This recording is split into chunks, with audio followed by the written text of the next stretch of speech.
பூண்டு பூண்டு எடுக்கலாமா?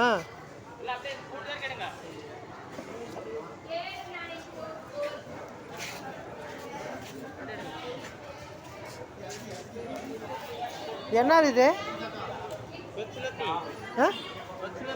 என்னன்னு சொல்லு தம்பி, நல்லா மக்களுக்கு தெரியுது மாதிரி.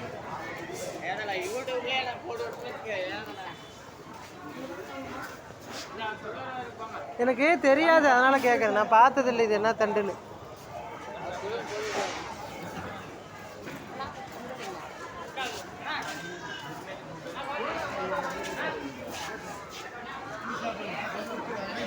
ஹாய் ஃப்ரெண்ட்ஸ், இதுதான் பெருந்துறை சந்தை. பெருந்துறை சந்தை வந்து ஈரோட்டில் இருக்குது. ஈரோட்டில் வந்துட்டு இருக்கிறதுலே இது பெரிய சந்தை. இங்கே வந்துட்டு இந்தாண்ட 200 கடை, அந்தாண்ட 200 கடை, 400 கடை இருக்குது. ஆனால் 400 கடையிலையுமே வந்துட்டு நல்ல பயங்கரமாக ஞாயிற்றுக்கிழமை கண்டால் நல்லா ஹிந்திக்காரங்க, வெளிநாட்டிலேருந்து வரவங்கெல்லாம் வருவாங்க. வெளியூர்லேருந்துட்டு வந்துடுறவங்கெல்லாம் இங்கே நல்லா ஃபேமஸான ஊர். பார்க்குறதுக்கு எவ்வளோ சூப்பராக இருக்குது. இந்த வீடியோ உங்களுக்கு பிடிச்சா லைக் பண்ணுங்கள், கமெண்ட் பண்ணுங்கள், ஷேர் பண்ணுங்கள், சப்போர்ட் பண்ணுங்கள் ஃப்ரெண்ட்ஸ்.